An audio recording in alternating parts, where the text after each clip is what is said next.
আপনাদের খুবই দামি কয়েকটা প্রশ্ন আমি হাতে পেয়েছি, অসংখ্য প্রশ্ন আছে, কিন্তু এই কয়টা প্রশ্ন উত্তর আমি ইনশাল্লাহ দেওয়ার চেষ্টা করবো। বিসমিল্লাহ। প্রথম প্রশ্ন, যদি নিজের স্ত্রী স্বামীর সাথে তুই মুই করে কথা বলে, এতে যদি স্বামীর রাগ হয় অথবা খারাপ লাগে, তাহলে কি স্ত্রীর এভাবে কথা বলা উচিত? দেখুন, স্বামী এবং স্ত্রী একে অন্যকে শ্রদ্ধা এবং সম্মান করে কথা বলতে হবে। কোরআনে কারিমে আল্লাহ পুরুষদেরকে নির্দেশ করেছেন, ওয়াশিরুহুন্না বিল মারুফ, তোমরা তোমাদের স্ত্রীদের সাথে সুন্দরভাবে জীবন যাপন করো। ছোট লোকের মতো আচরণ করা যাবে না, অন্যায় আচরণ করা যাবে না, যেটা অনেক স্বামীরা করেন। আবার একই কথা নারীদের জন্য প্রযোজ্য, তারা তাদের স্বামীদের সঙ্গে তুচ্ছ-তাচ্ছিল্য করে তুই তুকারি করে কথা বলতে পারেন না। যদি করেন তাহলে এতে পরিষ্কারভাবে গুনাহ হবে। এবং বিশেষ করে একজন নারীর কাছে তার স্বামী অভিভাবক তুল্য, বরং অভিভাবক। অতএব তার স্বামীকে শ্রদ্ধা করা তার কর্তব্য। অনেক বোন আছেন সব আমল করতে রাজি আছে, নামাজ পড়বে, রোজা রাখবে, হজ করবে, জাকাত দিবে, মাথায় ঘোমটা দিবে, পর্দা করবে, সব ঠিক আছে, মাগার স্বামীর আনুগত্য করতে বললে আর এখানে উসফুস শুরু করে দিবে না। এই লোকের কথাও কি শোনা যায়? আপনারা তো এখানে ঠিক বলবেন, মহিলারা থাকলে এখন উল্টাটা ঠিক বলতো, কারণ সবাই চায় তার পক্ষের ওয়াজ, কেউ বিপক্ষেরটা শুনতে রাজি না। অথচ এই জন্য ডক্টর আব্দুল্লাহ জাহাঙ্গীর রাহিমাহুল্লাহ, আপনাদের এলাকারই কৃতি সন্তান, তিনি বলতেন, আমরা আজকাল সবাই অধিকার সচেতন, কেউ কর্তব্য সচেতন না। সবাই নিজের অধিকারটা নিয়ে আমরা আন্দোলন করতে পারি, কিন্তু আমার কর্তব্য আমি কতটুকু আদায় করছি সেটা নিয়ে আত্মজিজ্ঞাসা করতে আমরা রাজি না। অথচ ওইটা করলেই আমার আখিরাতে মুক্তিও হবে, দুনিয়াতে আমি ভালো মানুষ হতে পারবো। আমার অধিকার যদি কেউ নাও দেয় তাতে আমার তো কোনো গুনাহ হবে না, কিন্তু আমার কর্তব্য পালন না করলে আমার গুনাহ হবে কি হবে না? এজন্য স্বামীর উচিত তার কর্তব্য নিয়ে তার অ্যানালাইসিস করা, যে আমি আমার স্ত্রীর প্রতি যে কর্তব্য আছে সেটা সঠিকভাবে আদায় করছে কিনা। বিশেষ করে তরুণরা অনেক বেশি আছেন এই সমাজে, আমি আপনাদের কাছে আহ্বান করব, বিয়ে করার পর স্ত্রীকে তুচ্ছ তাচ্ছিল্য করা, ছোট লোকের মতো আচরণ করা থেকে বিরত থাকবেন। আমার নবী করিম সাল্লাল্লাহু আলাইহি সাল্লাম স্ত্রীদের অনেক কাজ তার কাছে খারাপ লেগেছে বা ভালো লাগেনি, তারপরে তিনি কখনো স্ত্রীদের সাথে অন্যায় আচরণ তো পরের কথা, তুচ্ছ তাচ্ছিল্য হতে পারে, ছোট লোকের মতো কোনো কথা আমরা যেগুলা করি এগুলোর কথা ঘুণাক্ষরেও কোনোদিন তার জীবনে ছিল না। অতএব আমরা আমার স্ত্রীদের সাথে ভালো আচরণ করবো তো ইনশাআল্লাহ। স্ত্রীর সাথে ভালো আচরণ করলে অনেক মা বাপ খোঁচাখুচি করবে, বলে তো বউ বক্তব্য বেশি হয়ে গেছে। কিন্তু যে যা বলুক, আপনি আরেকজনের মেয়েকে ঘরে তুলে এনেছেন, তার প্রতি অবিচার করতে পারবেন? একই কথা, যেই বোন তার স্বামীকে তুই তুকারি বলেন, সেটা আরো ডেঞ্জারাস, আরো ভয়াবহ। এর কারণে কবিরা গুনাহ হবে, মনে রাখবেন। কারণ আপনি আপনার স্বামীকে অসম্মান করেছেন, আপনি তাকে গালমন্দ করতে পারেন না। মুসলমান কখনো গালমন্দ করতে পারে না। শ্রদ্ধা দিয়ে কথা বলতে হবে। একসাথে থাকতে গেলে মনোমালিন্য হবেই। স্বামী স্ত্রীর যৌথ জীবনে দুই কথা কাটাকাটি হবেই হবে। অনেক ছোট লোক আছে, কিছু হলেই নিচের দিকে নেমে যায়, গালিগালা শুরু করে দেয়, হাতাহাতি শুরু করে দেয়, তালাকের কথা বলে ফেলে। অনেক মহিলারাও আছে এরকম, কিছু হলে বলে তোর সংসার আর করবো না, বাবার বাড়ি আইজে গেলাম। আছে না নাই? এগুলো কোনো মুসলমানের চরিত্র না। ওই যে একটু আগে হাদিস শোনালাম, যে ব্যক্তি তার আচরণ এবং আখলাককে সুন্দর করেছে, তার জন্য নবীজি সাল্লাল্লাহু আলাইহি সাল্লাম জান্নাতের সর্বোচ্চ জায়গায় আল্লাহর কাছ থেকে প্রাসাদ নিয়ে দেওয়ার দায়িত্ব নিয়েছেন। অতএব ঈমানদার কখনো বাজে আচরণ করতে পারে, নিজেকে নিয়ন্ত্রণ করতে হবে। স্বামী উল্টাপাল্টা করছে দেখেই আপনি তাকে তুই তুকারি করবেন, তাহলে আপনি কিসে মুসলমান হলেন? মুসলমান তো আত্মনিয়ন্ত্রণ করবে, যে যা খুশি তা বলবে না, ধৈর্য ধারণ করবে, হজম শক্তি থাকবে, ঢোক গিলতে পারবে রাগকে। দুনিয়াতে সবচেয়ে শ্রেষ্ঠ ঢোক আল্লাহর কাছে হাদিসে আসছে ওই ঢোক, যেই ঢোক মানুষের বদমেজাজ এবং রাগ দেখাইতে মনে চায়, তারপরে সে ঢোকটা গিলে ফেলে। এটা হলো সবচেয়ে উত্তম এবং শ্রেষ্ঠ ঢোক আল্লাহ তাআলার কাছে। সবচেয়ে বড় বীর কে জানেন? সবচেয়ে বড় বীর, সবচেয়ে বড় বীর হলো, সবচেয়ে বড় বাহাদুর হলো, নবী সাল্লাল্লাহু আলাইহি সাল্লাম বলেছেন, ওই ব্যক্তি, যে ব্যক্তি রাগ করার ক্ষমতা আছে কিন্তু আল্লাহর ভয়ে হজম করে গেছে, বহু কষ্ট হয়েছে, চোখ মুখ লাল হয়ে গেছে, কিন্তু নিজেকে নিয়ন্ত্রণ করছে। আজকে এই রাগের যত্রতত্র ব্যবহারের কারণে সংসারগুলো ভেঙে খান খান হয়ে যাচ্ছে, জায়গা জায়গা মারামারি হচ্ছে, গন্ডগোল ফাসাদ হচ্ছে। ভালো মুসলমান কখনো বদরাগ বদমেজাজ হতে পারে না।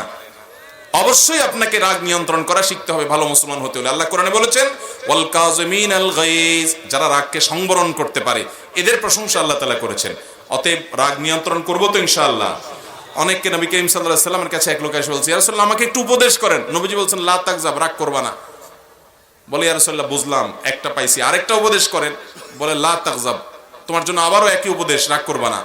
তৃতীয়বারও একই কথা বলেছেন। নবী করিম সাল্লাল্লাহু আলাইহি সাল্লাম এও বলেছেন, লা তাগদাব ওয়ালাকাল জান্নাহ, রাগ করবা না, জান্নাত তোমার হবে। অতএব বদরাগ নিয়ন্ত্রণ করবো তো ইনশাআল্লাহ। স্বামী স্ত্রীর দাম্পত্য জীবনে একে অন্যকে তুচ্ছতাচ্ছিল্য করে, তুই তুকারি বলে, যত এগুলা হয় সব রাগের কারণে, ঠিক না বেঠিক? এই রাগকে নিয়ন্ত্রণ, রাগ হওয়াটা দোষের না, কিন্তু এটাকে নিয়ন্ত্রণ করতে হবে। যেখানে যতটুকু প্রয়োগ করা দরকার ততটুকু করবে। রাগ প্রয়োগ করতে গিয়ে অন্যায় করবে না, খারাপ কথা, কটু কথা, তুচ্ছ কথা বলবে না। কোন নারী যদি এটা করেন তিনি গুনাহগার হবেন, তার তওবা করা উচিত, আল্লাহর ভয় করা উচিত। এরপর প্রশ্ন হলো, অন্যের স্ত্রী কৌশলে বা প্ল্যান করে তালাক নেওয়াইয়া ও ইদ্যত পালন করাইয়া বিয়া করলে শরীয়ত সম্মত হবে কিনা? কারোর স্ত্রী, আল্লাহ মাফ করুক, এরকম কৌশল করে যদি কেউ তালাক নেওয়া এবং সে তাকে পরবর্তীতে বিয়ে করার পরিকল্পনা করে, এ সাধারণ জেনাকারী না, বরং একটা সংসার ভঙ্গকারী এবং একজন মানুষ, একজন পুরুষের হক নষ্টকারী, একজন নারীর হক নষ্টকারী, পরকীয়ার মতো ডেঞ্জারাস রোগের রোগী। পরকীয়ার অপরাধে যদি কোনো বিবাহিত মানুষ জড়িয়ে যায়, আল্লাহর জমিনে যত দণ্ডবিধি আছে ইসলামী শরীয়তে, ইসলামী দণ্ডবিধিতে সবচেয়ে কঠিন দণ্ডবিধি কোথার জন্য? এই পরকীয়ার জন্য। এত ডেঞ্জারাস অপরাধ, এত ভয়াবহ অপরাধ। এজন্য পরকীয়ার পদগুলো সব বন্ধ করতে হবে, এই পদ বন্ধ করতে হবে। এবং যদি কেউ এরকম অপরাধ করে, সে সাধারণ কোনো কাবিরা গুনাহ করে নাই, বরং মহাপাপের মহাপাপ সে করেছে। আল্লাহ তাআলা আমাদেরকে হেফাজত রাখুন। এরপরে প্রশ্ন, আমার বড় মা অর্থাৎ দাদার আম্মা মারা যাওয়ার পর বাড়ির পাশে কবর দেওয়া হয়, পরবর্তীতে অনেক বছর পরে জমির পরিমাপ হলে কবরটা অন্যের সীমানায় পড়ে, এখন কি কবরটা তুলে আমরা অন্য জায়গায় নতুন করে কবর দিতে পারবো? দেখুন, কোনো মানুষকে কবর দেওয়ার পর মৌলিক এবং সাধারণ বিধান হলো তার লাশকে যেখানে সেখানে টানাটানি করা, কবর স্থানান্তর করা যাবে না। এটা হলো সাধারণ বিধান। ইসলাম কত সুন্দর জানেন, কারণ এটা তো আল্লাহ তাআলার দেওয়া। মানুষের বানানো জিনিস 10টা সুন্দর হলে 2টা অসুন্দর বের হবে। ইসলাম তো পুরোটাই আল্লাহর দেওয়া, ওহীর মাধ্যমে প্রাপ্ত মানুষের জিনিস, দেওয়া জিনিস না। এই জন্য এখানে কোনো অযৌক্তিক অসুন্দর কিছু নাই। মানুষের মৃত্যুর পর তার দেহটাকে পর্যন্ত সম্মানের নির্দেশ করে, অসম্মান করা যাবে না। এই জন্য আপনি চাইলে ওটা কাটাছাড়া করবেন, চাইলে আপনি যেখানে সেখানে নিয়ে যাবেন, ফেলে রাখবেন না, সম্মানজনকভাবে দাফন করতে হবে আপনাকে। এই জন্য কবরকে যেখানে সেখানে টানাহেঁচড়া করবেন না, সম্মানজনকভাবে তাকে কবরে থাকতে দিবেন। তার লাশ ওখানে পচে গেলে মাটির সাথে মিশবে, আল্লাহ তাআলা তার সওয়াল জবাবের ব্যবস্থা অলৌকিকভাবে করবেন। এখন প্রশ্ন হলো, যদি অন্যের জায়গায় কবর দিয়ে ফেলেছেন, তাহলে সেক্ষেত্রে ফোকাহে কেরাম জায়েজ বলেছেন যে আপনি আরেকজনের জায়গায় কবর দিয়ে ফেলেছেন, এটা পরে জানতে পেরেছেন, তাহলে এই কবরটাকে, এর ধ্বংসাবশেষ মাটি হয়ে গেলে সেগুলোকে আপনি তুলে নিয়ে সম্মানজনকভাবে আপনার নিজের বা অন্য কবরস্থানে সেখানে দাফন করবেন, যেহেতু আরেকজনের জায়গায় দাফন হয়ে গেছে। কথা কি বুঝাতে পারছি? আর যদি ওইটাকে কিনে ফেলতে পারেন তাহলে সেটা সবচেয়ে ভালো এবং সবচেয়ে বেটার। ফরজ গোসল না করে দীর্ঘ সময় কাটিয়ে দিলে গুনাহ হবে কিনা? ফরজ গোসল এটা বিলম্ব না করে যত দ্রুততার সাথে করা যায় ততই ভালো, স্বাস্থ্যের জন্য ভালো, ঈমান আমলের দৃষ্টিকোণ থেকেও, ইসলামের দৃষ্টিকোণ থেকেও এটি ভালো। তবে কোনো কারণে, ধরুন কারোর গভীর রাতে গোসল ফরজ হয়েছে, তিনি ফজরের সালাতের আগ পর্যন্ত যেহেতু তার গোসল না করলেও অসুবিধা নাই, যেহেতু নামাজের জন্য গোসল করতে হবে, সেজন্য তিনি গোসল ছাড়া যদি ফজরের নামাজের আগ পর্যন্ত থাকতে পারেন, তবে এক্ষেত্রে তার জন্য উচিত এবং কর্তব্য উত্তম হলো মিনিমাম অজুটা করে নেওয়া। ওই অবস্থায় অজু করে তারপর তিনি শুয়ে পড়বেন, এবং এটি বিভিন্ন হাদিস দ্বারা প্রমাণিত। কারণ মনে করেন ফজরের পরে গোসল ফরজ হয়েছে, এখন জোহরের নামাজের আগ পর্যন্ত মাঝখানে আর কোনো নামাজ নাই, তাহলে গোসলটা একটু পরে, 2 ঘন্টা পরে, 3 ঘন্টা পরেও তিনি করতে চাচ্ছেন, করতে পারেন। তাহলে এক্ষেত্রে উত্তম হলো অজু করে নিয়ে তারপরে অন্যান্য কাজকাম করা, এবং পরবর্তী ফরজ ওয়াক্তের আগেই, ফরজ সালাতের আগেই তিনি অবশ্যই গোসল করে ফেলতে হবে। যদি কোনো কারণে অজুও না করেন তারপরেও শুয়ে থাকেন ওই বাথরুম সেরে এসে, তো সেটাতে বড় কোনো গুনাহ হবে না, তবে অজু করে শোয়াটাই হলো সুন্নাহ সম্মত এবং ভালো। আমাদের সমাজে গোসল ফরজ হওয়ার পর মেয়েরা যদি গৃহস্থলী কাজ করে তাহলে দেখবেন ফতোয়ার কোনো শেষ নাই। যত ভুয়া ভিত্তিহীন ফতোয়া মেয়েদের উপরে এদেশে আরোপ করা হয়, মেয়েদের উপরে যত মাসআলা, ভুয়া মাসআলা আরোপ করা হয়, ছেলেদের উপরে এত মাসআলা আরোপ করা হয় না। ছেলেটা গোসল ফরজ হওয়ার পরে শুয়ে রয়েছে 2-4 ঘন্টা, কেউ কিছু বলবে না। ওই বেচারি মেয়েটা গোসল ফরজ হওয়ার পরে যদি অজু করেও গৃহস্থলী কাজ কাম করে, তো দেখবেন যে শাশুড়ি, ননদ, আশেপাশে সবাই ফতোয়া দিচ্ছে যে না, ফরজ গোসল হলে কোনো আপনার গৃহস্থলী কাজ কাম করা যায় না, বাচ্চাকে দুধ খান পাওয়ানো করা যায় না। তো এগুলো মেয়ের জন্য না, বরং ছেলের জন্য প্রযোজ্য যে যত দ্রুত সম্ভব গোসল করা ভালো। কিন্তু যদি কেউ গোসল একটু পরে করে পরবর্তী নামাজের আগ পর্যন্ত, এতে গুনাহ হবে না। কথা কি বুঝতে পারছি? তবে ফরজ গোসল হয়ে গেছে এই অবস্থায় আপনি মনে মনে বা মুখে জিকির করতে পারবেন, দুরূদ পড়তে পারবেন, দোয়া করতে পারবেন, কোরআন তেলাওয়াতটা আপনি করবেন না। এছাড়া অন্যান্য জিকির আজকার অব্যাহত রাখতে পারবেন। তাহলে খোলাসা কথা হলো, গোসল ফরজ হওয়ার পর বিলম্ব না করে যত দ্রুততার সাথে সম্ভব গোসল করতে হবে। যদি দেরি করতে চান পরবর্তী নামাজের আগ পর্যন্ত দেরি করতে পারেন, সেক্ষেত্রে উজু করে নিয়ে দেরি করা, সেটা ঘুমান বা অন্য কোনো কাজ করেন, তার জন্য উত্তম। আমার প্রশ্ন, কেবলার দিকে পা দিয়ে শুয়ে থাকলে অথবা কেবলার দিকে থুতু ফেললে কোনো গুনাহ হবে কিনা? ইবনে হিব্বান এবং সম্ভবত মুসনাদ হাকিমের একটি বর্ণনা আছে, নবী সাল্লাল্লাহু আলাইহি ওয়াসাল্লাম বলেছেন, মান তাফালাতু জাহাল কিবলা যা ইয়াউমাল কিয়ামাতি ওয়া তাফালাতুহু মা বাইনা আইনাইহি। যে ব্যক্তি কেবলার দিকে থুতু ফেলে, শ্লেষা ফেলে, কপ এগুলো ফেলে নিক্ষেপ করে কেবলার দিকে, কিয়ামতের ময়দানে সে যখন উঠবে তার কপালে সেগুলো থাকবে, আঠার মতো লেগে থাকবে, অপমানিত হবে। মানুষ দেখলে বুঝবে দুনিয়াতে এই পাপটা সে করতো। আমরা অনেকে এটা খেয়াল করি না। থুতু শ্লেষা কপ আসলো, ও থু বলে যেদিক সেদিক মেরে দিলাম, কেবলার দিকে মারা যাবে। খবরদার, ভুলে হয়ে গেছে মনে হওয়ার সাথে সাথে সাবধান থাকবেন যে পরবর্তীবার যেন না হয়। খুব সাবধান থাকতে হবে। আমরা অনেক সময় খেয়াল করি না। যদি মনে হয় যে না সামনে বেসিন আছে, এখানে ফেলতে হলে কেবলামুখী হওয়া লাগবে, তাহলে নিচের দিকে ফেলবেন, এরকম কেবলার দিকে যেন না যায় সেটা খেয়াল করবেন। কথা কি বুঝাতে পারছি?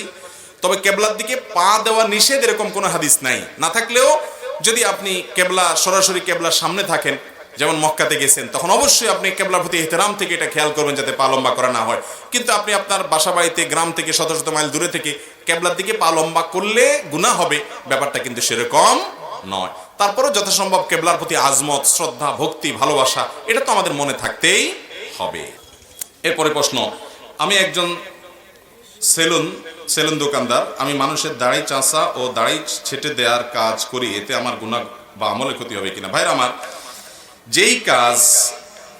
যেই কাজ গুনাহ এবং নাজায়েজ হয় সে কাজে সহযোগিতা করাও নাজায়েজ।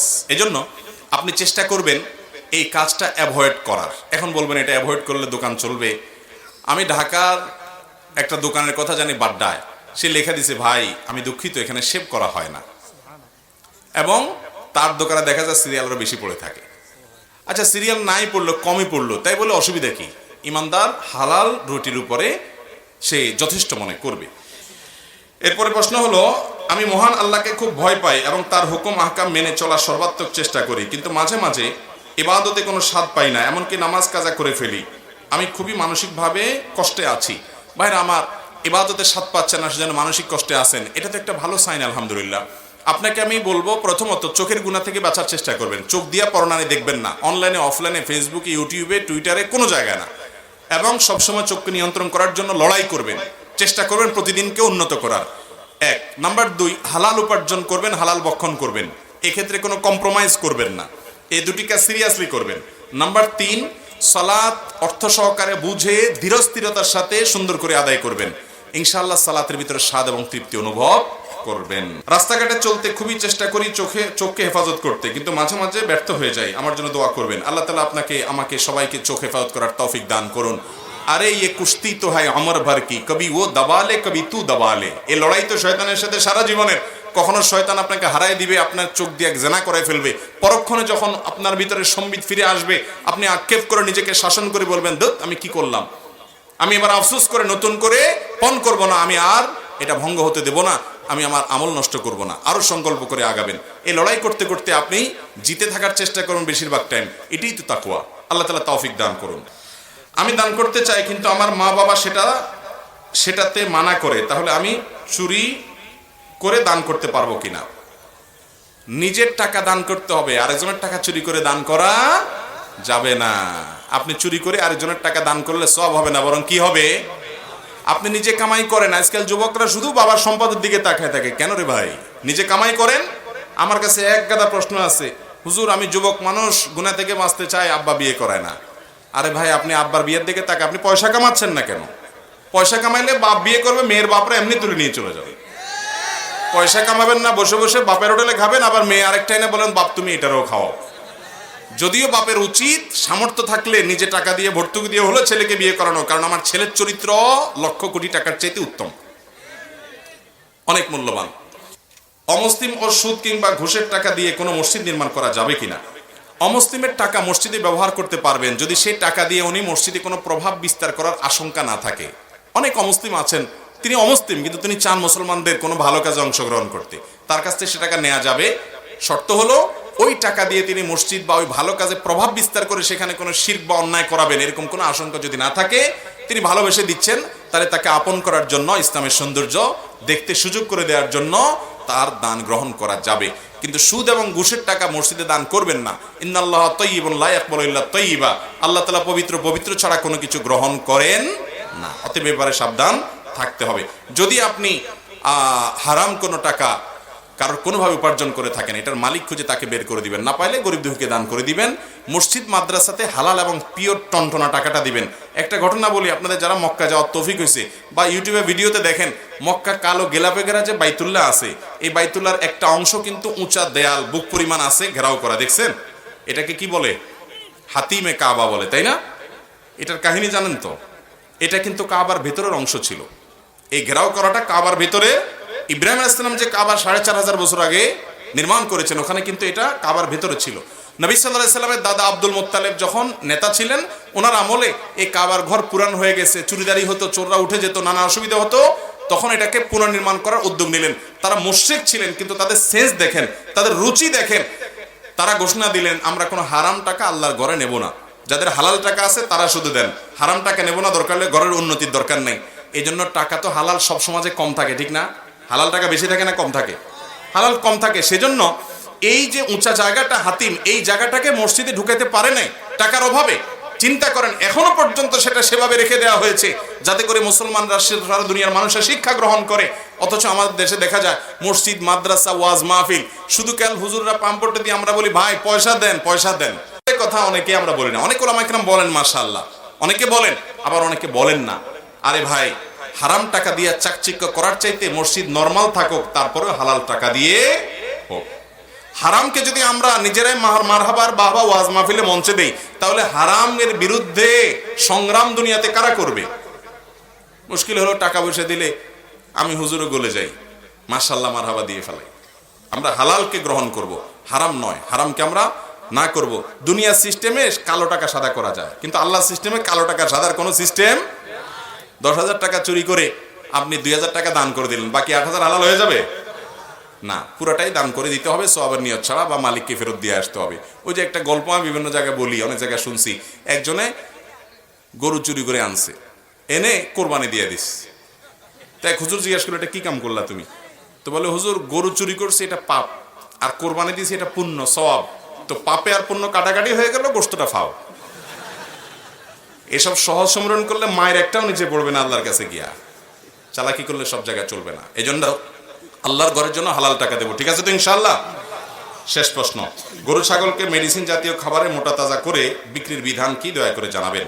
ভাইরা আমার, গরু ছাগল বলেন, মোরগ বলেন, মুরগি বলেন, যেই কোনো পশু বলেন, যে কোনো ফসল বলেন, এমন কোনো মেডিসিন যদি সেখানে প্রয়োগ করেন বা ওই পশুকে খাওয়ান, যেটি খাওয়ানোর ফলে ওই পশুর গোশত খেলে মানুষ দুরারোগ্য ব্যাধিতে আক্রান্ত হবে, মরণ ব্যাধিতে আক্রান্ত হবে, তাহলে এই রকম পশু মোটা তাজা করার ঔষধ সেবন করানো, প্রয়োগ করা পরিষ্কার গুনাহ এবং হারাম। এটা হলো স্লো পয়জনের মতো মানুষকে হত্যা করার অপরাধে আপনি অপরাধী হবেন। যারা গরু মোটা তাজা করেন, অনেক ভাইরা আছেন, ভাইরে কয়দিন দুনিয়াতে টিকে থাকবেন? আল্লাহর কাছে যাওয়া লাগবে। বাংলাদেশের কথা বলি, আমার বাবা ক্যান্সারে আক্রান্ত হয়ে দুনিয়া থেকে চলে গেছেন কিছুদিন আগে, আপনারা অনেকে জানেন। আমি তখন হাসপাতালে ঢুকে ডাক্তারদের সাথে ঘন্টাকে ঘন্টা বৈঠক করেছি, অনেক সিনিয়র ডাক্তারদের সাথে। ইউনাইটেড হসপিটালের একজন সিনিয়র ডাক্তারের সাথে বসে আমি আলাপ করেছি, ভাই বলেন তো দেখি কেন এটা হয়। তারপরে এবার কেয়ার ডাক্তারের সাথে বসে আমি অনেক সময় আলাপ করেছি, ভাই আমাকে বলেন তো, আমি ওয়াজ মাহফিলে মানুষকে সচেতন করব। তারা বললেন, ভাই খাবার থেকে সব বিষাক্ত খাবার, এগুলো হলো মূল আমাদের সমস্যা। আমাদের দেহগুলো মাটির নিচে পৌঁছতেছে না পর্যন্ত, এত ফরমালিন খাইতেছি আমরা, খাইতে খাইতে খাইতে খাইতে আজিমপুর কবরস্থানে লাশ নাকি অনেক বছর পরে উঠেলো যেমনে টেমনে থাকে, চায়ে থাকে। তার মানে ওই যে ফরমালিন দিয়া মাছ গোশত তাজা রাখতেছে, এটা খাইতে খাইতে ওই লাশও সারা জীবন তাজা থাকতেছে, মরে শেষ হয়ে যাচ্ছে, ওখানে মাটির সাথে মাটিতেও খাচ্ছে না, এই অবস্থা হয়ে গেছে। ভাইরা আমার, কিডনির রোগী বাংলাদেশে এখন এই পরিমাণ, এত বেশি কিডনির রোগী যে আমাকে একজন কিডনির রোগী স্পেশালিস্ট উনি বলেছেন যে ভাই, বাংলাদেশে যতগুলো ডায়ালিসিস মেশিন আছে, একটা ডায়ালিসিস মেশিনে স্লট খালি থাকে না, এত পরিমাণ রোগী আমাদের দেশ। যার কিডনির রোগ হয়ে গেছে, ডায়ালিসিস করা লাগে, সে নিজেও ধ্বংস হয়, পরিবারকে শেষ করে ফেলে, কারণ পুরা পরিবার সাফার করে, যে লক্ষ লক্ষ টাকা চলে যায়, মরেও না বাঁচেও না এমন একটা অবস্থার মধ্যে পড়ে যায় এই খাবার থেকে, এই বিষাক্ত খাবার থেকে। ক্যান্সার আজকে ঘরে ঘরে, আগে একটা জেলাতে একটা এলাকাতে একজন ক্যান্সার রোগী শুনলে সব অবাক হতো, এখন ঘরে ঘরে ক্যান্সার, জনে জনে ক্যান্সার, চারপাশে তাকালে দেখবেন ক্যান্সার রোগী মানুষ মারা যাচ্ছে। ভাইরা আমার, এই দুরারোগ্য ব্যাধি থেকে বাঁচার জন্য আমরা নিজেরাও স্বাস্থ্য সচেতন হয়েব, স্বাস্থ্যসম্মত খাবার গ্রহণ করব, ক্ষতিকর খাবার গ্রহণ করব না। আর যারা সামান্য মুনাফার জন্য গরু বলেন, হাঁস বলেন, মুরগি বলেন, ছাগল বলেন, মোটা তাজাকরণ ওষুধ দিচ্ছেন, বিষাক্ত ইনজেকশন দিচ্ছেন, যেগুলো দিয়ে গরু বা ছাগল ফুলে যাবে, আপনি সামান্য কিছু পয়সা বেশি পাবেন। আপনার এই পয়সার কারণে একটা মানুষ মৃত্যুর দিকে ধুকে ধুকে চলে যাবে, সে কষ্ট পাবে, অসুস্থ হবে, তার পরিবার সর্বশান্ত হবে। আল্লাহর কাছে জবাবদিহি করা লাগবে। অতএব এগুলো প্রয়োগ করা জায়েজ নাই, পরিষ্কার গুনাহের কথা। আল্লাহ আমাদেরকে বুঝার তৌফিক দান করুন। সৎ সাহস রেখে অল্প উপার্জন হোক, তারপরে আল্লাহ তাআলা এই হারামকে, অন্যায়কে বর্জন করার মতো ঈমানী শক্তি আমাদেরকে দান করুন। এরপরে প্রশ্ন, আমার মাস্টার্স শেষ, বয়স 30 পূর্ণ, পরিবারের সবাই চায় কোম্পানির চাকরি করি, কিন্তু আমার কৃষি কাজ করতে পছন্দ। অনেকে আমাকে নিয়ে সমালোচনা করে, এতে বাবার মান অনেক খারাপ হয়, আমিও হতাশাগ্রস্ত। এই প্রশ্নকারী ভাইকে পাইলে আমার একটু বুকে জড়ায় ধরতে ইচ্ছা করছে। এত সুস্থ এবং সুন্দর চিন্তার মানুষ, যুবক আমাদের দেশে আছে মাশাআল্লাহ। ভাইরা আমার, আমাদের মুসলমানদের মধ্যে কেন জানি গোলামি করতে খুব মনে চায়। আমার অফিসে এক ভদ্রলোক আমাদের আসুন্নাহ ফাউন্ডেশনের ত্রাণ কার্যক্রমে অংশগ্রহণ করেছে, ইঞ্জিনিয়ার মানুষ। বললাম, ভাই কি করেন? বলে, হুজুর বেকার আছি, আমি চাকরির চেষ্টা করছি, চাকরি পাচ্ছি না। তাই বললাম, চাকরি কেন করবেন, ব্যবসা শুরু করে দেন। 10 কেজি আম কিনে আমের সিজনে রাস্তার পাশে বসে যান। সাধারণত একটা শিক্ষিত ছেলে এটা শুনলে অপমান বোধ করে, হুজুর আমি তো আপনার কোনো ক্ষতি করি না, আমারে ছোট করলেন কেন আপনি? আমি রাস্তার ধারে বসে আম বিক্রি করবো ফুটপাতে? IIUC-তে, চট্টগ্রাম আন্তর্জাতিক ইসলাম বিশ্ববিদ্যালয় ওরিয়েন্টেশন প্রোগ্রামে আমাকে দাওয়াত দেওয়া হয়েছে ওরিয়েন্টেশন স্পিকার হিসেবে। আমি সেখানে বলেছি স্টুডেন্টদেরকে যে তোমরা সবাই পড়াশোনা করার পর প্রত্যেকে উদ্যোক্তা হওয়ার চেষ্টা করবে, একটা করে ফার্ম দিবে, ছোট্ট করে বিজনেস শুরু করবে। ব্যবসাতে আল্লাহ তাআলা বরকত দেয়। চাকরি করা হারাম না, চাকরি করা না জায়েজ না, কিন্তু নবী সাল্লাল্লাহু আলাইহি সাল্লাম তিনি এবং অন্যরা ব্যবসার প্রতি উৎসাহ দিয়েছেন। হ্যাঁ, তিনি অন্যের কাজ করেছেন, আপনি চাকরি করেন, এটা দোষের না, কিন্তু আপনার ভিতরে চেষ্টা থাকবে ব্যবসা করার, কারণ আল্লাহ তাআলা বরকত ব্যবসা দেয়। নবীগণের বেশিরভাগই এই জাতীয় কাজকে উৎসাহিত করেছেন। নবী সাল্লাল্লাহু আলাইহি সাল্লাম বলেছেন, আফদালুল কাসবি কাসবুল ইয়াদ, সবচেয়ে উত্তম কামাই হলো হাতের কামাই, নিজের হাতের কামাই। এখন মুশকিল হলো আমাদের সমাজটা এমন হয়ে গেছে, চাকরি করলে তাকে মনে করে অনেক বড় কিছু হয়ে গেছে। আরে ভাই, চাকরি যত বড়ই হোক, ওটা দিন শেষে চাকর থেকে চাকরি, চাকর থেকে চাকরি শব্দটার একটু খেয়াল করে দেখছেন মিনিংটা কি? চাকর, চাকর বুঝেন? এখন আপনি চাকরি করার পর আপনার বলি, এ চাকর ভাই এদিকে আসেন, আপনি তো আমারে ঘুষি মারবেন নাকের উপরে। বলে, এই লোক ছোট করলো কেন আমাকে, আমি চাকর নাকি? তো চাকরি কেন হয়? কারোর চাকরগিরি করে, সেজন্য কি বলে? আমি ছোট করছি না, আমি এই শব্দটার বাস্তবতা বোঝাচ্ছি। আপনি যত বড় পদে চাকরি করেন, আপনি বড় চাকর, আরেকজন ছোট পদে চাকরি করে, সে ছোট চাকর। মুসলমান যুবকরা উদ্যোক্তা হবেন, উদ্যোক্তা। উদ্যোক্তা হওয়া বুঝেন? 1000 টাকা পাইছেন, 1000 টাকা জিনিস বিক্রি করে 20 টাকা লাভ করেন, 50 টাকা লাভ করেন, আবার সে 1020 টাকা ইনভেস্ট করে আর 50 টাকা লাভ করেন। এতে রিস্ক হবে, ব্যবসায় রিস্ক আছে। আমরা আসলে মূলত সব অলস। আমরা চাই সারাদিন গোলামি করব কারোর, মাস শেষে আমাকে একটা স্যালারি দেখ, আমি বসে বসে খাবো। এতে কোনোদিন একটা দেশ, একটা সমাজ, একটা মানুষ প্রকৃত অর্থে উন্নতি করতে পারে না। ইহুদিরা গোটা দুনিয়া কন্ট্রোল করে, ওরা কিন্তু চাকরি করে না, ওরা সব ব্যবসা করে। গোটা দুনিয়ার বড় বড় বিজনেস দেখবেন সব তাদের কন্ট্রোলে। মুসলমানের সন্তান শুধু চাকরি ছাড়া কিছু বোঝে না। আপনাকে আপনার বাপ খারাপ বলতেছে, তুই কৃষিকাজ করবি, এটা কোনো কথা হইলো? তুই চাকরি কর, আশপাশের লোক খারাপ বলতেছে। দুনিয়ার মানুষের নিয়ম হলো তেলালা মাথায় তেল দিবে। আপনি আপনার কাজ চোখ বন্ধ করে কাজ করতে থাকেন, পয়সা করে যখন কামাতে থাকবেন তখন দেখবেন সবাই বাহবা দিতেছে। আর কৃষিকাজ নিয়ে আমার একটা আলোচনা আছে, মানে আলোচনা করার প্ল্যান আছে, এখনো করতে পারি নাই। আমি নিজে অবাক হয়ে গেছি, কোরআন এবং হাদিসে কৃষিকাজের ব্যাপারে এত উৎসাহ দেওয়া হয়েছে। এই যে আজকে পৃথিবীতে দুর্ভিক্ষের আওয়াজ শোনা যাচ্ছে, মুক্তির একমাত্র পথ হলো কৃষিকাজ।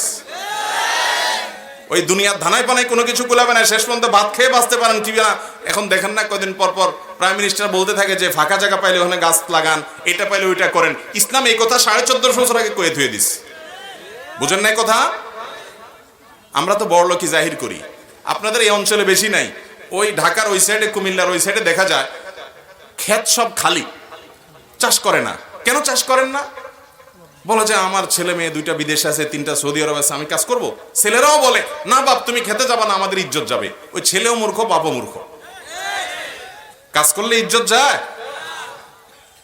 কৃষি কাজ করবে, উনি আরো সুস্থ থাকবে। আর কাজ শুধু নিজের অভাবের জন্য করবে না, আমি চাষাবাদ করব, আমি ফসল উৎপাদন করব। আপনি জানেন, আমি এই বিষয়ে বক্তব্য দেওয়ার সময় আমার হাতে নাই, চাষাবাদ সম্পর্কে যত ফজিলত আছে এটাকে রীতিমতো ইবাদতে পরিণত করা যায়। নবী সাল্লাল্লাহু আলাইহি ওয়াসাল্লাম বলেছেন, মা মিন মুসলিমিন ইয়াজরাউ যারআন আও ইয়াগরিসু গারসান, কোন মুসলমান যদি কোনো গাছ লাগায়, কোনো ফসল উৎপাদন করার জন্য বীজ বপন করে, ওই গাছ ওই ফসল থেকে যে ফসল উৎপাদন হয় ওখান থেকে মানুষ তো বটে, কোনো পশু পাখিও যদি খায়, আল্লাহ রাব্বুল আলামিন ওই পশু পাখি খেলো, কীট পতঙ্গ পোকামাকড় খেলো, মানুষ খেলো, যতজন খাবে তাদের সবাইকে দান করার, সাদকা করার যে সওয়াব, ওই গাছ লাগানো, ফসল লাগানো মানুষকে আল্লাহ তাআলা সেই সওয়াব দিবেন। আপনি চিন্তা করেন। আচ্ছা ভাই, একটা প্রশ্ন করি আপনাকে। আপনাকে আল্লাহ অনেক পয়সা করে দিছে, মেয়র সাহেবের আল্লাহ তাআলা অনেক টাকা পয়সা দিয়েছেন, উনি 200, 500, 2000, 5000 মানুষ খাওয়াইতে চাইলে খাওয়াইতে পারেন, এটা সম্ভব। কিন্তু উনি যদি চান যে এই ঝিনাইদহ জেলাতে যত কীট পতঙ্গ পোকা মাকড় ছোট বড় আছে, এখান থেকে 500 বা 1000 পোকা মাকড়ের আমি একবেলা দাওয়াত খাওয়াবো, সম্ভব? পোকামাকড়ের দাওয়াত দিবে কেমনে? দাওয়াতে তো দিতে পারবে না, খাওয়ানো তো বড়ের কথা, ঠিক না? ঠিক। কিন্তু একটাই বুদ্ধি, সেটা হলো আপনি কৃষি কাজ করেন, আপনি চাষাবাদ করেন, দাওয়াত দেওয়া লাগবে না, বিনা দাওয়াতে ওরা এসে খেয়ে যাবে, ঠিক না? ঠিক। ওদেরকে খাওয়াইলে সওয়াব হবে না? আপনারা জানেন না হাদিস? নবী করিম সাল্লাল্লাহু আলাইহি ওয়াসাল্লাম বলেছেন, প্রত্যেকটা প্রাণী যার ভিতরে প্রাণ আছে, সেটা তুচ্ছাতিচ্ছ পিপিলিকাও হতে পারে, কুকুরও হতে পারে, শিয়ালও হতে পারে, বিড়ালও হতে পারে, হিংস্র জন্তুও হতে পারে, তাকেও যদি আপনি তার প্রতি যদি অনুগ্রহ করেন, আপনার দ্বারা সে যদি উপকৃত হয়, আপনি সওয়াব পাবেন। আর নবী সাল্লাল্লাহু আলাইহি ওয়াসাল্লাম বলেছেন, গাছ লাগালে, ফসল করলে, চাষাবাদ করলে তার দ্বারা যে উপকার মানুষ তো বটে, কৃষি কাজ এখান থেকে পোকা মাকড় যে খায়, আপনি মনে করছেন হায়রে পোকা খায় সব শেষ করে ফেলছে। মুসলমানের লস বলতে কিছু নাই, যার ভিতরে ঈমান নাই ও তো ব্যাড স্যাড বলে হাউতাশ করবে। আপনার হাউতাশ করা লাগবে না, আপনি মনকে সান্ত্বনা দিতে পারবেন, আলহামদুলিল্লাহ পোকা মাকড় রিজিকের ব্যবস্থা হয়েছে, আমার চেষ্টা দ্বারা সওয়াব আল্লাহ তাআলা আমার আমলনামায় দিবেন। ইমানদার হলো হাতির মতো, মরলেও লাগ বাঁচলেও টাক, নিজে ফসল উঠেছি তাও ভালো, পোকা মাকড় খাইছে লসের কিছু নাই, সওয়াব আমি পাবো ইনশাআল্লাহ। চাষাবাদ করবেন তো ইনশাআল্লাহ? এটা ছোট মনে করবেন? ঠেলায় পড়লে সব ওই চাষাবাদের দিকে আসা লাগবে। আল্লাহ আমাদেরকে বোঝার তৌফিক দান করুন। এই জন্য ভাইরা, কে কি বলছে এসব দেখার দরকার নাই, নিজেরা সঠিক পথে থাকবো। এরপরে প্রশ্ন হলো, আমাদের গ্রামে অনেকে লালনের ভক্ত ও ফকির মতের লোক, তারা মানুষকে লালনের গানের মাধ্যমে বুঝায়, তারা নামাজ পড়ে, এখানে ওয়াজ শুনতে আসছে, এ সম্পর্কে দয়া করে বলবেন। ভাইরা আমার, আমি কাউকে ছোট করে বা অশ্রদ্ধা করে কথা বলতে চাই না, তবে ইসলাম অত্যন্ত পরিষ্কার। ইসলাম হলো কোরআন এবং সুন্নাহকে অনুসরণ করার নাম। কোরআন এবং সুন্নাহকে আপনি অধ্যয়ন করেন, দিনের আলোর মতো পরিষ্কার হয়ে যাবে যে একজন মুসলমান হিসেবে আপনার কি করা উচিত, কার কি করা উচিত নয়। আমরা বিশেষ করে ইসলামের নামে নানা মতবাদের কথা শুনি। এই আপনার মতবাদগুলোর প্রত্যেকটা নিয়ে আলাদা আলাদা অ্যানালাইসিস আছে। বিশেষ করে বাউলদের যে জীবন আচার, তাদের যে ধর্মবিশ্বাস, এটা নিয়ে আমাদের 1 ঘন্টার উপর একটা বক্তব্য ইউটিউবে আছে, আপনি সার্চ দিলে সেখানে পেয়ে যাবেন। আমি বহু দিন ব্যয় করে তাদের বই পুস্তক পড়ে তার উপরে ডিটেইল আলোচনা করেছি, আপনি সেটা শুনে নিতে পারেন। আমি অনুরোধ করব, আপনি অনুগ্রহ করে নির্মোহভাবে একটা বার পুরো আলোচনা শোনার চেষ্টা করেন, আশা করছি আপনার কাছে ক্লিয়ার হয়ে যাবে। আমি শুধু এটুকু বলবো, কিয়ামতের আগে ইসলামকে অনেকে অনেকভাবে ব্যাখ্যা করবে। কেউ বলবে নামাজ কালাম পড়ার দরকার নাই, মারিফত এটাই সব। মারিফত কি? মারিফত হলো সব ভিতরে ভিতরে, উপরে কিছু করা লাগবে না। তাদেরকে জিজ্ঞাসা করবেন, আমার নবীজি সাল্লাল্লাহু আলাইহি সাল্লাম শুধু নামাজ পড়েন নাই, জীবনের শেষ মুহূর্তে যখন তার নিজের ঘর থেকে তার যে কবর, আপনার মিম্বর, যেটা এই আজকের এই যে মাহফিলের যে আমাদের এই প্যান্ডেল আছে, প্যান্ডেলের স্টেজ থেকে প্যান্ডেলের শেষ মাথা পর্যন্ত এতটুকু দূরে হবে না, আরো কম। যারা মদিনা গেছেন তারা জানেন, নবীজির কবর থেকে ওনার মিম্বর আরো কাছে। এতটুকু জায়গায় পায়ে হেঁটে এসে নামাজ পড়ার মতো ক্ষমতা ওনার শরীরে ছিল না। জীবনের শেষ মুহূর্তে অসুস্থ অবস্থায় তখন আলী এবং আব্বাস রাদিয়াল্লাহু তাআলা আনহুমা দুজনের কাঁধে 2 হাত দিয়ে পুরো শরীরের ভার তাদের উপরে ছেড়ে দিয়ে পাও দুইটাকে মাটির সাথে টানতে টানতে ওই বাসা থেকে মিম্বরের কাছে এসেছেন। তারপরে একা একা ওখানে নামাজ পড়েন নাই, আর জীবনে প্রত্যেকটা ওয়াক্ত নামাজ কিভাবে পড়ছেন সেটা আরো ভালো জানেন। আল্লাহ কোরআনে কারীমে বলেছেন, ফাইন খিফতুম ফারজান আও রুকবানা, যদি তোমরা নামাজ পড়তে আশঙ্কা করো, রণাঙ্গনে থেকে নামাজ পড়তে গেলে শত্রু তোমাকে শেষ করে দিবে, পায়ে হেঁটে হাঁটতে হাঁটতে হাঁটা অবস্থায় ভ্রমণকারী অবস্থায় নামাজ পড়বে, তারপরও নামাজ মাফ নাই, এরকম একটা গুরুত্বপূর্ণ বিষয় কোরআন এভাবে স্পষ্ট করে বলেছে। আপনি বলেন না শরীয়ত টরিয়ত অর্থাৎ এভাবে এত নামাজ কালামের দরকার নাই, ভিতরে ভিতরে মারিফত টারিফত কিছু একটা করলেই হয়ে যাবে। তাহলে নবীজি এত কষ্ট কেন করছেন? ইসলাম কি আপনি নবীজির কাছ থেকে শুনবেন নাকি এদের কাছ থেকে শুনবেন? কার কাছ থেকে শুনবেন? আল্লাহ নবীর কাছ থেকে শুনবেন না? আল্লাহ তাআলা তাকেই পাঠিয়েছেন মডেল হিসাবে। অতএব ইসলামের নামে আমরা এই সমস্ত বিভ্রান্তির মধ্যে থাকলে কখনো আমরা মুক্তির পথ পেতে পারি না। নবী করিম সাল্লাল্লাহু আলাইহি ওয়াসাল্লাম পরিচ্ছন্ন থাকতেন, তিনি পরিষ্কার থাকতেন। জুমার দিন গোসল করাকে এক হাদিসে তিনি ওয়াজিব বলেছেন, এটা আগে ওয়াজিব ছিল পরে মানসুখ হয়েছে। ভাইরা আমার, নবী সাল্লাল্লাহু আলাইহি ওয়াসাল্লাম প্রতিদিন অনেকবার করে মেসওয়াক করতেন, পরিচ্ছন্ন থাকতেন যাতে মুখের দুর্গন্ধে কারোর কষ্ট না হয়। তিনি বাসায় ঢুকতে মেসওয়াক করতেন, ওযুর সময় মেসওয়াক করতেন, নামাজের সময় মেসওয়াক করতেন, তিনি কোনো জায়গায় যেতে গেলে মেসওয়াক করতেন, জুমার দিন আলাদা মেসওয়াক করতেন। এত ঘন ঘন মেসওয়াক করতেন যাতে পরিচ্ছন্ন থাকে। 5 বার 5 ওয়াক্তের জন্য ওযু করতেন যাতে পরিচ্ছন্ন থাকে, সুস্থ থাকে, ফ্রেশ থাকে, তিনি পরিপাটি থাকতেন। ইসলামটা সুন্দর। আপনি ইসলামের নামে সালাত চট পরে থাকবেন, চুলের মধ্যে আপনার ময়লা জটলা পাকায় যাবে, আপনার গায়ের থেকে দুর্গন্ধ হবে, আপনি বিড়ি আর গাঞ্জা খাবেন আর বলবেন এটার নাম ইসলাম। তো তাহলে ভণ্ডামি দুনিয়াতে কিসের নাম হবে? আল্লাহ তাআলা আমাদের এই ভাইদেরকে বুঝার তৌফিক দান করুন। নারীদেরকে আল্লাহ তাআলা সৃষ্টি করেছেন পুরুষদের প্রতি তাদের আকৃষ্ট হবে এবং পুরুষরা তাদের প্রতি আকৃষ্ট হবে। এই জন্য এই ডক্টর খন্দকার আব্দুল্লাহ জাহাঙ্গীর রহমানের একটা কথা আছে স্বর্ণের অক্ষরে লেখার মতো। স্যার রাহিমাহুল্লাহ বলতেন, যৌনতা এটা প্রমোটেড বাই আল্লাহ সুবহানাহু ওয়া তাআলা, সৃষ্টিগতভাবে যৌনতা প্রমোটেড। একটা নির্দিষ্ট বয়সে যাওয়ার পর মানুষের ভিতরে যৌন আকাঙ্ক্ষা জাগ্রত হয় কি হয় না? এটা কি কায়ও জাগ্রত করে দিতে হয়? মানুষ তো দূরের কথা, পশু পাখিও এরকম, যে একটা নির্দিষ্ট এই যে বয়সে যাওয়ার পর এমনিতেই তার ভিতরে যৌন আকাঙ্ক্ষা জাগ্রত হয়। অর্থাৎ যেটা সৃষ্টিগতভাবে যেটা প্রমোটেড হয়ে আছে আগে থেকেই, সেটা যথেষ্ট অগ্রসর হয়ে আছে আপনার মধ্যে, সেটার আকাঙ্ক্ষা দারুণভাবে আগে থেকে জেগে আছে। সেই যৌনতা যদি বিজ্ঞাপনের বিলবোর্ডের নামে, নাটক সিনেমার নামে, নোবেলের নামে, বাউলগিরির নামে, ফাউলগিরির নামে, নানা নামে যদি নারী পুরুষকে একসাথ করে ফেলেন এবং যৌন আকাঙ্ক্ষাকে যদি জাগ্রত করে তোলেন, তাহলে প্রমোটেড জিনিসটাকে যদি আরো প্রমোটেড করতে চান, 120 স্পিডে গাড়িতে পিছন থেকে আরো বড় গাড়ি দিয়ে ধাক্কা দিয়ে যেরকম দুর্ঘটনার শিকার হবে, যুবকরা তরুণরা ধ্বংস হয়ে ধ্বংসের দ্বার প্রান্তে চলে যাবে। কারণ তাদের যৌনতাটা এমনিতে এই বয়সে প্রমোটেড। এটাকে প্রমোট করতে হয় না, এটাকে কন্ট্রোল করতে হয়, বরং এটাকে আরো বিভিন্ন বিনোদনের নামে যখন উত্তেজিত করা হয়, যুবকদেরকে যখন আরো জাগিয়ে তোলা হয়, তখন যুবকদের যারা ধর্ষণ হয়, পাশবিক নির্যাতন হয়, কোনো আইন করে কোনো শাস্তি দিয়ে এগুলো নিয়ন্ত্রণ করা যাবে না। এগুলো নিয়ন্ত্রণ করতে হলে আল্লাহর বিধানের ভেতরে আসার কোনো বিকল্প পথ আর।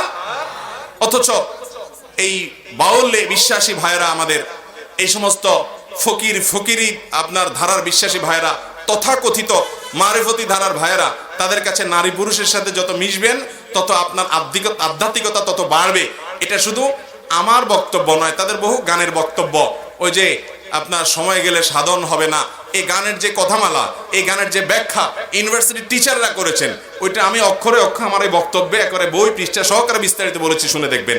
অতএব ভাইরা আমার, ইসলাম পরিষ্কার পরিচ্ছন্ন, এখানে কোনো নোংরামো নাই, এখানে কোনো পাগলামো নাই, এখানে কোনো গাঞ্জা খাও খাই নাই, এখানে কোনো চুলের জটলা নাই, এখানে কোনো চুলের ময়লা নাই, এখানে চটপরে ময়লা হয়ে থাকা নাই, এখানে দেশ এবং জাতির বোঝা হয়ে আপনি মাজারে শুয়ে থাকবেন, 2টা পয়সা কামাবেন না, আর্থসামাজিক উন্নয়নে কোনো ভূমিকা রাখবেন না, নিজে বোঝা অন্যের জন্য বোঝা হবেন, সংসার করবেন না। এরকম যদি হয় তাহলে পৃথিবীটা অচল হয়ে যাবে। এরকম অযৌক্তিক জিনিস ইসলামে নাই। আল্লাহ আমাদেরকে বুঝার তৌফিক দান করুন। হিজামাতে কি উপকার আছে? ইসলামে হিজামা চিকিৎসা সম্পর্কে কি বলে? ভাই, হিজামা হলো সুন্নাহ সম্মত একটা চিকিৎসা। কি সম্মত চিকিৎসা? নবী করিম সাল্লাল্লাহু আলাইহি সাল্লাম কিছু ট্রিটমেন্টের জন্য নির্দেশনা দিয়ে গেছেন, তিনি নিজে সে ট্রিটমেন্ট গ্রহণ করেছেন। এর ভিতরে একটা হলো কি? হিজামা।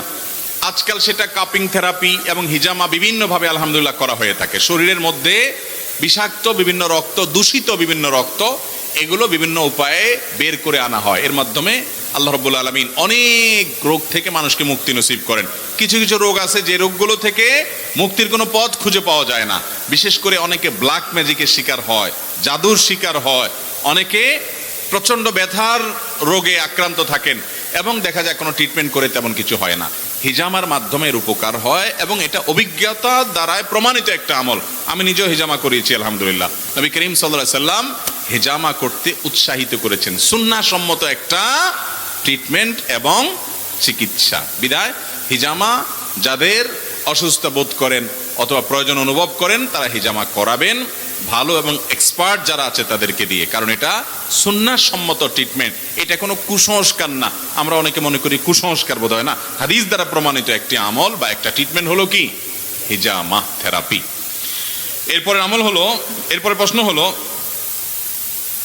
আমরা একটা কোম্পানিতে চাকরি করি, আমাদের ডিউটির সময় 12 ঘন্টা এবং সে অনুযায়ী আমাদের টার্গেট দেওয়া হয়। এই সময়ের মাঝে আমরা টার্গেট পূরণ করে থাকি। টার্গেট শেষ করার পর যদি ফোনে অথবা নিজের কাজে বিশ্রাম নেই তাহলে আমাদের ইনকাম হালাল হবে কি না?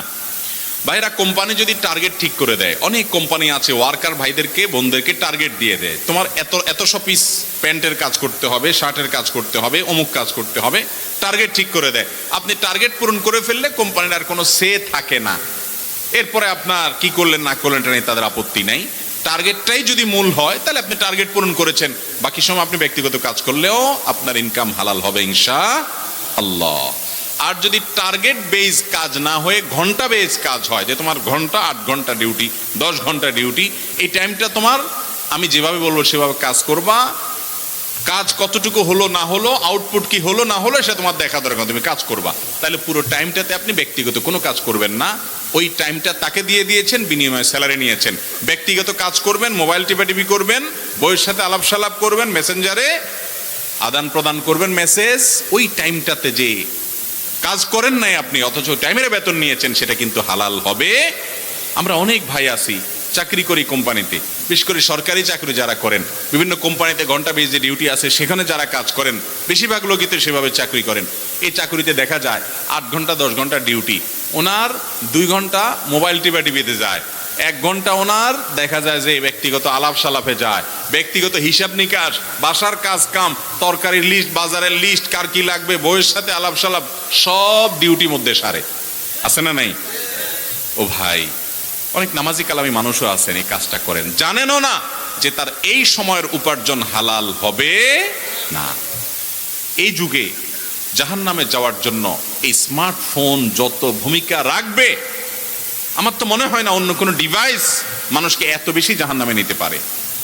কারণ ওই কাজের সময় বসে বসে মোবাইল টিপতেছে, ওই 8 ঘন্টা তো আপনার কোম্পানিকে দেওয়া, সরকারকে দেওয়া, তার জন্য আপনি স্যালারি নেওয়া। হ্যাঁ, যেটুকু আপনার কর্তৃপক্ষ, মালিক পক্ষ আপনার জন্য অ্যালাউ করেছেন, ঠিক আছে, আপনি একটা দরকারি ফোন 1 মিনিটে আধা মিনিটে সারলেন, এটুকু তারা কিছু বলে না, সেটা আপনার জন্য জায়েজ। এরপরে প্রশ্ন হলো, দেনমোহর আর কাবিনের মধ্যে পার্থক্য কি জানালে উপকৃত হব। এই প্রশ্ন বিভিন্ন জায়গায় মানুষ করে, আমি ঠিক বুঝলাম না যে এটা কেন করে। অনেকে হয়তো মনে করে বিয়েকে কেন্দ্র করে দেনমোহর এক জিনিস আর কাবিন আরেক জিনিস, 2 রকমের অর্থবোধয় দিতে হয়। না, এটা ভুল ধারণা। কাবিন সাধারণত কাবিন নামা বলা হয়, বিবাহর চুক্তি যে ফরমে হয় ওইটারে কাবিন নামা বলে, ওইটা একটা কাগজের নাম বলতে পারেন, কাবিন নামা। আর এমনি কাবিন বলতে কখনো কখনো মহরেরই অপর নাম, মহর আরবি, ওইটাকে অনেক সময় কাবিন বলে আমাদের দেশে বাংলা।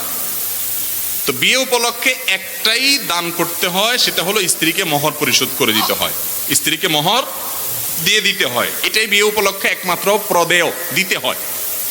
অতএব মহর ওইটাই দিবেন। আর কাবিন যদি আপনি মহর অর্থে ধরেন তাহলে কাবিন যা মহরটা একই বলতে পারেন। আর কাবিন নামা যখন বলবেন ওইটা অর্থ হবে বিয়ের ফরম। অতএব কাবিন নামে আলাদা কিছু দিতে হয়, মহর নামে আলাদা কিছু দিতে, এরকম কিছু না, দিতে হয় একটাই।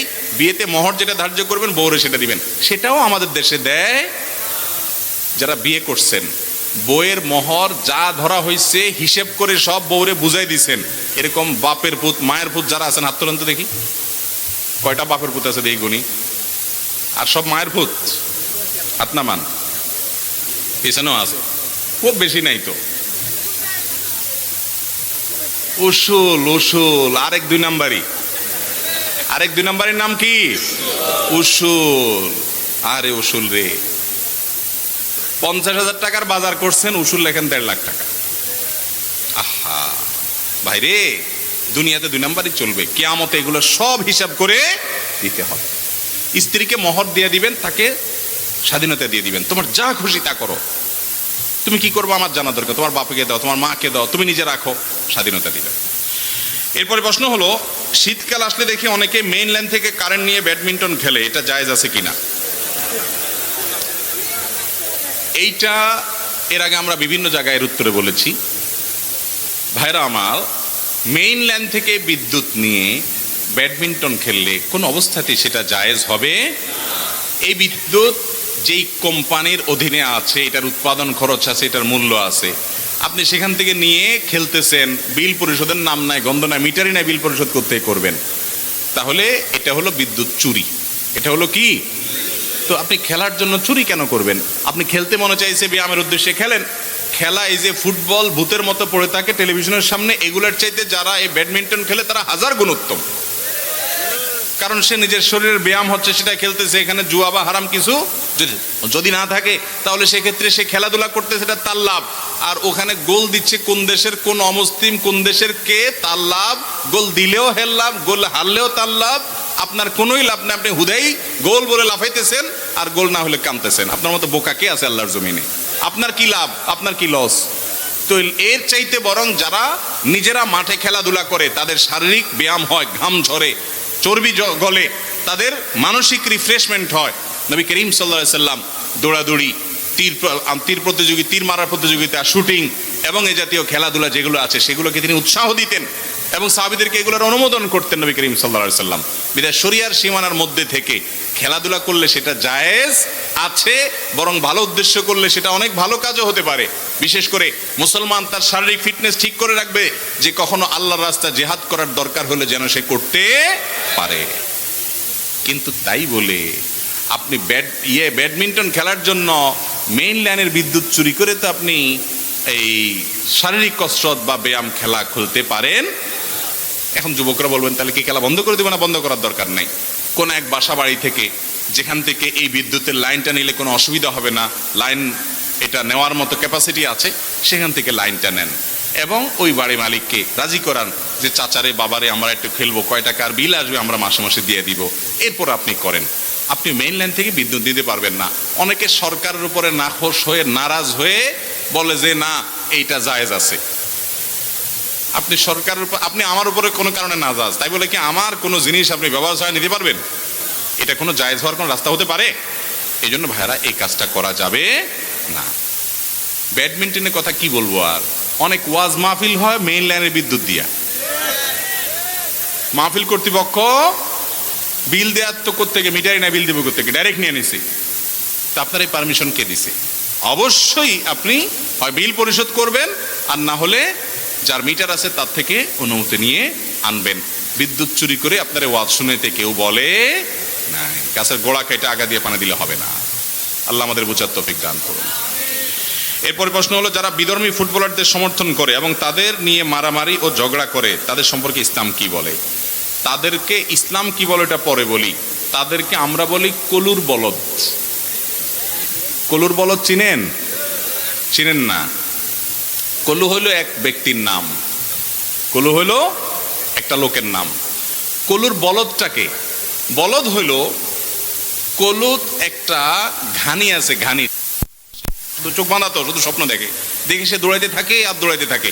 এদিকে কলুর সরিষার দানা দেয়, নিচ দিয়ে টপ টপ করে সরিষার ফোঁটা পড়তে পড়তে তার বালতি ভরে যায়, তেল কামাই করে। তো কলু বলদরে চোখ বাঁধে দিয়ে দিছে হাঁটার জন্য। কলু বলদে হাঁটতেছে হাঁটতেছে খুশির চোটে, সে মনে করতেছে কি কামাই করে ফেলতেছে, কি খুশি হয়ে যেতেছে, কি অর্জন করে ফেলতেছে, কিছু একটা উল্টে ফেলতেছে। সে হাঁটতেছে আধা ঘন্টা, 1 ঘন্টা, 2 ঘন্টা, 4 ঘন্টা, 6 ঘন্টা হাঁটার পর কলুর 2, 4, 5, 10 লিটার তেল হয়। এগুলো বেচে তার পয়সা হয় কসকসা। আর বলদে সারাক্ষণ হাঁটার পর চোখটা যখন খুলে দেয়, দেখে যে ওখানেই তো দাঁড়িয়েছে। কোন দেশের কোন খেলোয়াড় খেলতেছে, সেই দেশের এম্বাসিটাও আমার দেশে নাই, আমার দেশের এম্বাসিও ওই দেশে নাই। তাদের দেশের সাথে আমাদের দেশের রাজনৈতিক সম্পর্কও নাই, কূটনৈতিক সম্পর্কও নাই, অর্থনৈতিক সম্পর্কও নাই, বাণিজ্যিক সম্পর্কও নাই, ধর্মীয় সম্পর্কও নাই। আমার রবকে ওই খেলোয়াড়ের রব হিসাবে স্বীকার করে না। ওদের জামা কাপড়ে বিভিন্ন জায়গায় সমকামিতার প্রমোশন করার জন্য যে রংধনু আছে, রংধনুর আপনার বিভিন্ন সিম্বল তারা বহন করে, বিভিন্ন উল্কি তাদের শরীরে আঁকে, সিম্বলিক। যারা আমার রবকে, দিনকে শুধু মানে না তা না, তারা আল্লাহর বিরুদ্ধে বিদ্রোহ করার শামিল এরকম কাজগুলো করে, আর আমার দেশের সাথেও তাদের কোনো সম্পর্ক নাই। তাদের দেশের পতাকা দিয়া নিজের পয়সা টাকা খরচ করে তাদের জন্য সমর্থন করা, তাদের জন্য পতাকা উড়ানো, তাদের জন্য জার্সি কিনা, তাদের জন্য লাফালাফি করা, মাতলামি করা, উন্মাদনা করা, পাগলামি করা, ঝগড়াঝাটি করা, রাতকে রাত জেগে থাকা, এই সব কিছু করার পর আমরা মনে করতেছি, উল্টায় ফেলতেছি, অনেক কিছু হয়ে যাচ্ছে, আমি অমুক দেশের সমর্থক, তমুক দেশের সমর্থক। দিন শেষে আমাদের এই সমস্ত আবেগকে পুঁজি করে ওই আসর জমজমাট হচ্ছে, ওরা ডলার আর পয়সা কামাইতেছে কলুর তেলের মতো, আর বলদের মতো আমরা ঘুরতেছি। এই জন্য আমি বলি এগুলো হলো কলুর বলদ রে ভাই। লাভ কি বলেন? আপনার কি লাভ? আল্লাহ তাআলা আমাদেরকে বুঝার তৌফিক দান করুন। লস আছে, অনেক লস। ওই পর্দাতে যখন খেলা দেখেন, শুধু খেলা আসে না, আরো কিছু আসে। হারাম জিনিস দেখা লাগে না? আল্লাহর প্রতি যার ঈমান নাই, আপনি তাকে অপছন্দ করার কথা, কিন্তু আপনি তাকে পছন্দ করেন না, শুধু আপনার হট ফেভারিট সে। এটা ঈমানের সাথে কখনো যায় না। এরপরে খেলা তো আর খেলা না, এটা উন্মাদনা। রাত 3টা বাজে খেলা, সব বসে আছে অপেক্ষা। কিসের জন্য? 3টা বাজে খেলা শুরু হবে। আহা, এই যুবক জীবনে একবারও ফজর নামাজের জন্য এভাবে অপেক্ষা করে নাই। মিছিল বাহির করে রে কপাল পোড়া, কোথাকার কোন দেশের জন্য। আল্লাহ আমাদেরকে বুঝার তৌফিক দান করো। এগুলো বললে যুবকরা মন খারাপ করে, বলে যে হুজুর ইসলামের তালিকে কোনো খেলাধুলা বিনোদন নাই। কে বলছে নাই খেলাধুলা? আমরা নিয়মিত প্রায় খেলাধুলা করার চেষ্টা করি। কে বলছে নাই? ফুটবল খেলেন, হাডুডু খেলেন, ক্রিকেট খেলেন, ব্যাডমিন্টন খেলেন, দৌড়াদৌড়ি খেলেন, গোল্লা শুট খেলেন। শরীয়তের সীমানা লঙ্ঘন করিয়েন না। হাঁটু আপনার ঢেকে 3/4 প্যান্ট পরে আপনি করেন, পারস্পরিক লেনদেন করেন না, জুয়া রাখিয়েন না, খেলাধুলা করেন। ওই খেলাধুলা সরাসরি দেখেন, হারাম কিছু না দেখা লাগলে। ইসলামে সেগুলো জায়েজ আছে। নবী করিম সাল্লাল্লাহু আলাইহি সাল্লাম বিনোদনের জন্য বহু ব্যবস্থা রেখেছেন।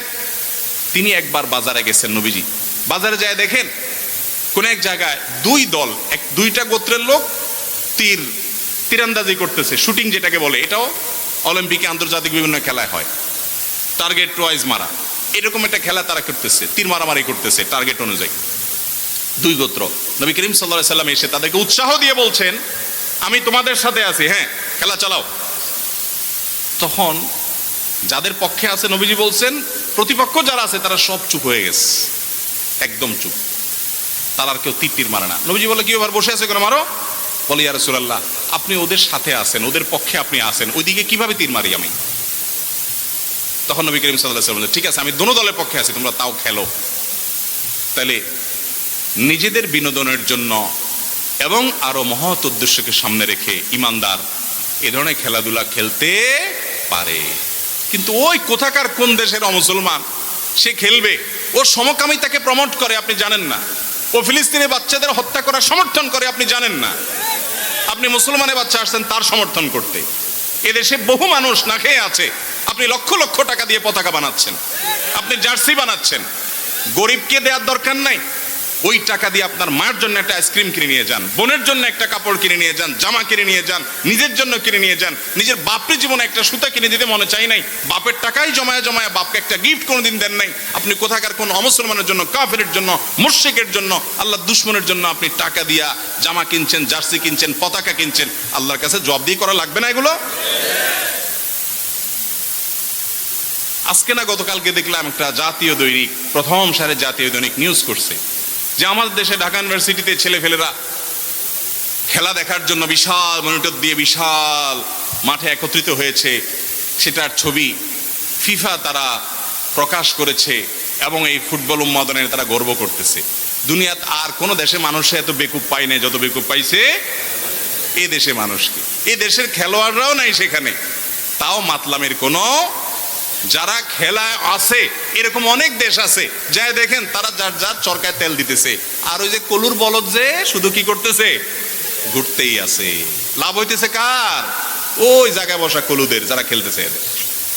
আল্লাহ আমাদের বুঝার তৌফিক দান করুন। যারা বিধর্মী, আচ্ছা এটা প্রশ্ন উত্তর গেল। পছন্দের দল হেরে গেলে, স্ট্রোক বা হার্ট অ্যাটাক করে মারা গেলে তার পরিণাম কি? দেখেন এরকম কোন একটা ঘটনা বোধহয় ঘটেছে এবছর। তো ফেসবুকে অনেক ভাই সেই লোকটা সম্পর্কে অনেক বাজে মন্তব্য করে সে জাহান্নামী ইত্যাদি বলেছেন। এই কথা খুব ভালো করে মনোযোগ দিয়ে শুনেন। কোনো মুসলমান মারা যাওয়ার পরে কে জান্নাতে যাবে কে জাহান্নামে যাবে, সে মুসলমান ছিল এতটুকু যদি আপনি নিশ্চিত হন, তাহলে তার জাহান্নামে যাওয়ার কথা আপনি বলতে পারেন। আমরা অনেকে সীমা লঙ্ঘন করি, সে খেলোয়াড়দের সাপোর্ট করে হার্টটা দুর্বল কোনো কারণে মারা গেছে, অন্য কোনো কারণে তার হার্ট অ্যাটাক হতে পারে, আমরা তো আন্দাজ করেও বলতে পারি। এই জন্য কোনো মানুষকে জাহান্নামে পাঠিয়ে দেওয়ার ঠিকাদারি আল্লাহ আমাদের কাউকে দেন নাই। সাবধান থাকতে হবে, খুব সাবধান, খুব হেফাজত থাকতে হবে। তবে তার বিষয়টা আল্লাহর উপরে নাস্তা করতে হবে। এটা কোনো ইমানদার জন্য শোভনীয় নয় যে তার আবেগ উচ্ছ্বাস সে এরকম অজায়গায় কুজায়গায় দিবে এবং নিজেকে ক্ষতিগ্রস্ত করবে, এটা জায়েজ নাই। কিন্তু তাই বলে ওই লোকটাকে আমরা জান্নাতি না জাহান্নামী সেই ফয়সালা আমরা বসে বসে করার কেউ না। জানাজার পর 40 কদম হাঁটার বিধান কি? দয়া করে কোরআন হাদিসের আলোকে সঠিক জবাব দিবেন। জানাজার পর খাটিয়া এক একজন পাওনিয়া 10 কদম পর পর পাল্টায় না 40 কদম পর পর পাল্টায়, এরকম একটা সিস্টেম আছে না? এগুলো আমাদের দেশীয় সিস্টেম, কোরআন বা হাদিসে কোথাও এরকম কোনো কথা বলা। যারা কাঁধে লাশ নিয়েছে তারা যে কয় কদম মনে চায় যাইতে পারে, যতটুকু মনে চায় যাইতে পারে, আর যাইতে যাইতে তারা চিন্তা করবে আখিরাতের কথা, মরণের কথা, মৌতের কথা। অতএব এই কদম পাল্টানির সংখ্যা 40 কদম 10 কদম এগুলো কোরআন হাদিস দ্বারা প্রমাণিত নয়। এরপর প্রশ্ন হলো, আমি একটা মেয়ের সাথে হারাম রিলেশন করি, এখন আমি আল্লাহর ভয়ে ওই মেয়েকে ত্যাগ করতে চাই, আমার করণীয় কি? যদি কেউ কোনো মেয়ের সাথে হারাম সম্পর্ক করে, ত্যাগ করার জন্য তার সদ ইচ্ছা দরকার। সে নিয়ত করে চলে আসবে, সকল সম্পর্ক ছিন্ন করবে। এতে যদি মেয়ে মন খারাপ করে, অন্যরা মন খারাপ করে, খারাপ বলে বলো, কিন্তু হারাম থেকে সরে আসতে হবে। কিন্তু তাই বলে মতলববাজি করা যাবে না। মতলববাজি অনেক ছেলেরা করে, যে কয়দিন পর পর একজনের সাথে সম্পর্ক, আরেকজনের সাথে সম্পর্ক। আরে সম্পর্ক তো তার সাথে করবেন যার সাথে বিয়ে করে স্থায়ীভাবে তাকে আপন করে নেবেন, অজায়গায় কুজায়গায় ভালোবাসা দেওয়া যাবে না। এরপরে প্রশ্ন হলো, আমি যদি আমার স্বামীর কাছে বিদেশে যাই, তাহলে যদি আমার বাবা বা মাহারাম কেউ আমার সাথে বাংলাদেশ এয়ারপোর্ট পর্যন্ত যায় আর সৌদি এয়ারপোর্ট থেকে আমার স্বামী রিসিভ করে, তাহলে আমার গুনাহ হবে কিনা? অবশ্যই গুনাহ হবে, কারণ মাহারাম ছাড়া সফর করা জায়েজ। এয়ারপোর্ট পর্যন্ত গেছেন ঠিক আছে, কিন্তু ওখান থেকে বাকি পথ যেটা আছে আকাশে, তখন তো আপনার সাথে মাহরাম থাকতেছে না। নবীজি সাল্লাল্লাহু আলাইহি সাল্লাম বলেছেন, লা তুসাফিরুল মারআতু ইল্লা মা আদি মাহরামিন, কোন মহিলা মাহরাম ছাড়া সফর করতে পারবে। আপনি বলবেন মহিলাদের উপরে এত কড়াকড়ি কেন? আরে কড়াকড়ি হলো মহিলাদের প্রতি সম্মানের জন্য। আজকে যদি প্রেসিডেন্ট, আমাদের দেশের মহামান্য প্রেসিডেন্ট যদি বলেন যে আমার মনে চাইছে একটু কারওয়ান বাজারে, কতদিন একটু মন খুলে বাজারে ব্যাগ নিয়ে বাজার করি না, তোমরা এই আমার আশপাশ থেকে পুলিশ ফোর্স যা আছো সব সরে যাও, আমার সিকিউরিটি সব সরে যাও, আমি একটু মন খুলে একটু পাবলিকের সাথে মিশবো, সুযোগ আছে? ওনাকে মিশতে দিবে? উনি যতই বলুক ওনার এই আশা পূরণ হতে দেওয়া হবে না, ওনার নিরাপত্তার জন্য। ঠিক না বে ঠিক? যে আপনার নিরাপত্তা বিধান করা আমাদের কর্তব্য, অতএব এটা নষ্ট হতে দেওয়া যাবে না। ঠিক একইভাবে একজন নারী, তিনি যাতে কোনোভাবে অসম্মানিত না হন, কোনোভাবে বিপদে না পড়েন, এই জন্য তার সাথে একজন পুরুষকে সিকিউরিটি গার্ড হিসাবে শরীয়ত নিযুক্ত করে দিয়েছে। অতএব মাহরাম ছাড়া সফর করা যাবে না, গুনাহ হবে। এরপরে প্রশ্ন হলো, হিন্দু মুসলিম কিয়ামতের দিন কি একসাথে সবার হিসাব হবে নাকি শুধু মুসলমানদেরই হিসাব হবে? গুরুত্বপূর্ণ প্রশ্ন। কোরআনে কারিমের সূরা বাকারা 281 নম্বর আয়াতে আল্লাহ তাআলা বলেছেন, ওয়াত্তাকু ইয়াওমান তুরজাউনা ফীহি ইলাল্লাহ সুম্মা তুওয়াফা কুল্লু নাফসিন মা কাসাবাত ওয়া হুম লা ইউজলামুন। তোমরা আল্লাহকে সেই দিনকে ভয় করো যেদিন তোমাদের সবাইকে আল্লাহর কাছে যেতে হবে, এবং প্রত্যেকটা প্রাণকে, প্রতিটা মানুষকে, হিন্দু আর মুসলমান আলাদা নাই, সকল মানুষকে যার যার প্রাপ্য বুঝিয়ে দেওয়া হবে তার কর্ম অনুপাতে। অতএব হিসাব শুধু মুসলমানের হবে না, সকল মানুষের হিসাব হবে।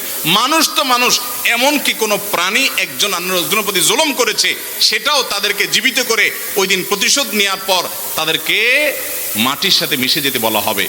বিচারের বাইরে কেউ থাকবে। অতএব বিচারের জন্য কি দিতে হবে? প্রস্তুতি গ্রহণ করতে হবে।